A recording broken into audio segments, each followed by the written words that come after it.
President Pitzer, Mr. Vice President, Governor, Congressman Thomas, Senator Wiley and Congressman Miller, Mr. Webb, Mr. Bell, scientists, distinguished guests, ladies and gentlemen. I appreciate your President having made me an honorary visiting professor, and I will assure you that my first lecture will be very brief. I am delighted to be here, and I'm particularly delighted to be here on this occasion. We meet at a college noted for knowledge, in a city noted for progress, in a state noted for strength, and we stand in need of all three. For we meet in an hour of change and challenge, in a decade of hope and fear, in an age of both knowledge and ignorance.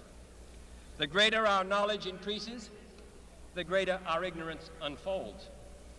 Despite the striking fact that most of the scientists that the world has ever known are alive and working today, despite the fact that this nation's own scientific manpower is doubling every 12 years in a rate of growth more than 3 times that of our population as a whole, despite that, the vast stretches of the unknown and the unanswered and the unfinished still far outstrip our collective comprehension.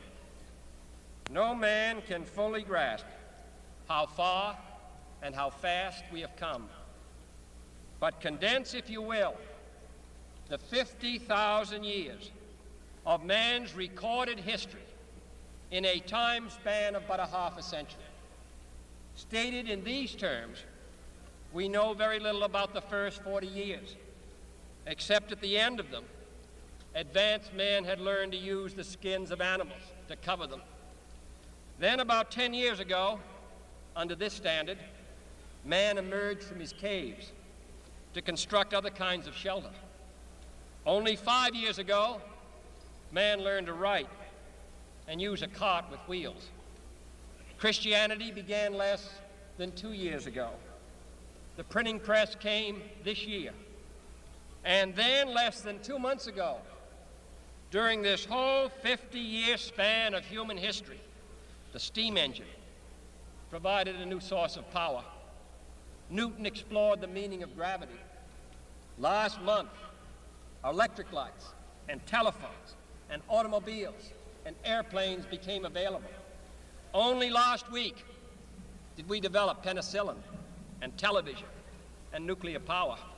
And now, if America's new spacecraft succeeds in reaching Venus, we will have literally reached the stars before midnight tonight. This is a breathtaking pace, and such a pace cannot help but create new ills as it dispels old.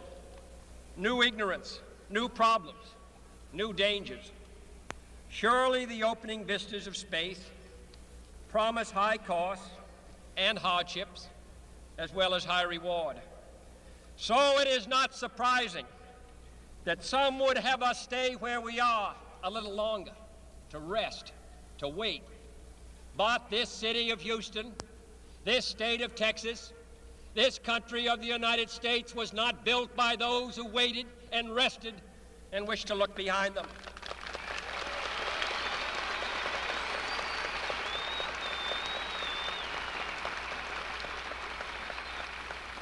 This country was conquered by those who move forward, and so will space.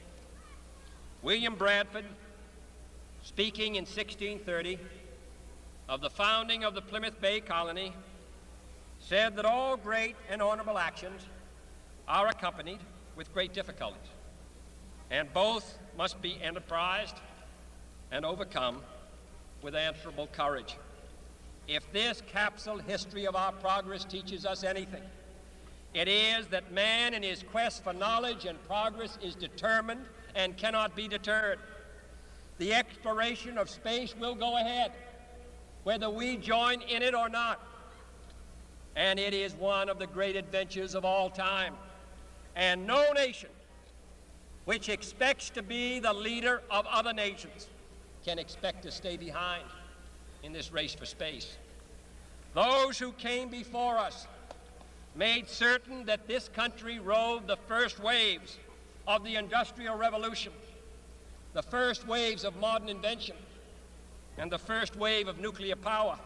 And this generation does not intend to founder in the backwash of the coming age of space. We mean to be a part of it. We mean to lead it.